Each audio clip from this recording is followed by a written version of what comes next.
Здравейте, момичета, здравейте, момчета. Днешното видео ще е малко по-различно. Без интро, без цитати, без всякакви такива нормални за видеята. Защото просто нямам нито времето, нито материалната възможност да ги правя. Нещата ми все още са опаковани. В същото време правих един курс, наскоро завърших едно обучение, мастер-клас по дешифриране на маслата и по правене на серуми за лице, за кожни проблеми, за коса, ако имате някакъв проблем с косата или с скалпа. Изобщо този курс ми предоставя възможността аз да имам достатъчно много знание и самочувствие да преподавам за маслата и да правя още по-добри серуми от тези, които съм правила до сега. Маслени серуми говорим. Съответно, на този курс научих нещо, което не желая да чакам 6 месеца преди да си разопаковам нещата и да направя нормално видео, за да ви го съобщя, защото според мен е изключително полезна информация, която може да помогне на някой. Става въпрос за лечебната сила на рециновото масло. Това нещо и от бабите си знаем за какво помага. Едно време са го давали против запек и сега го дават против запек. Но не са знаели за другите му вълшебни действия. И мен толкова много ме впечатли, че казах, не може да помогне на някой, може в този момент някой да се нуждае от тази информация, непременно трябва да я преразкажа. Както знаем, рециновото масло е уникално. То съдържа уникална за него масна киселина, рециноловата киселина, и е много подходящо при натъртвания, ранички. Противовъзпалително е като много други масла. Освен това, тривиалните неща помага при растежа на ногти, на коса, ускорява растежа на косата, на ногтите, на миглите. Перфектно е за добавка в грижата ни за лицето, като природен ботокс се изглажда бръчки.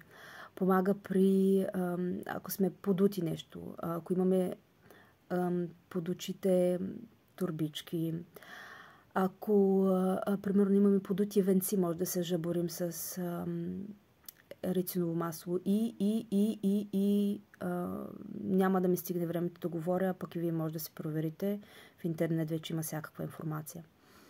Това, което на мен много ме впечатли, е, че го дават и за примерно, ако имате проблеми с зачеването, при безплодие, при болезнена менструация, при проблеми с хемороиди, дори помага за разграждането на кисти в матката, на миоми, в доброкачествени и не толкова доброкачествени образования в меките тъкани, т.е. в гърдите, при мъжете, в интимния берайх. Това беше на немска дума.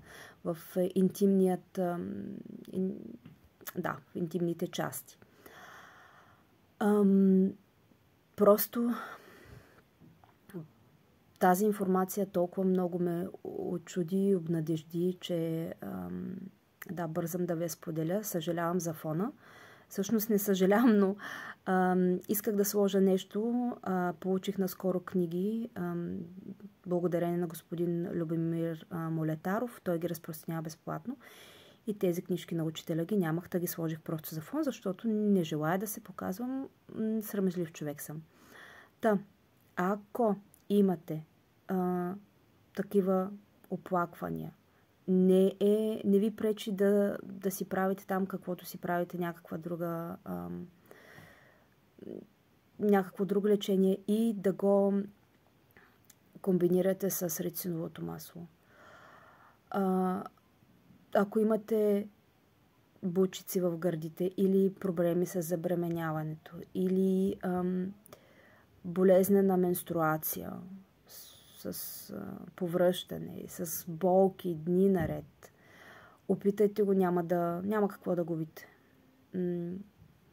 Как става лечението с рециново масло? Освен това, забравих да кажа, ако сте на диета нещо и имате повече натрупани мазнини на корема, рециновото масло също помага за стопяване на мазнините. Разбира се, сега трябва всичко да е комбинирано. Диета с режим на хранене, с спорт. То диета и режим на хранене едно и също, няма значение. Спорт и рециново масло. Сега не може от едното, само не е чудо. Освен това, както всяко нещо, което е природно, не е от днеска за утре да стане. Просто трябва малко търпение и да го прилагате повече време, месеци. Как става прилагането за безплодие или за по-бързо зачеване? Прави се компрес от рециново масло. Тоест, или може да го втриете много добре в там, където ниско в корема и по целия корем също. Да се завиете отгоре с щедро да се намажете, обаче. Казваме го от сега. Трябва щедро да се намажете, говоря като типична варненка. Отгоре си слагате нещо като тензух, памучна материя, което да ви... То няма да го абсорбира, но да не се намазните. И отгоре вече, ако имате някакви топли компреси върху самия тензух и върху самите намазани места, слагате нещо като топъл компрес, ако имате, или грейка, или някакви вълнени одеяла и материи, които да ви затоплят просто самото място. Лягате един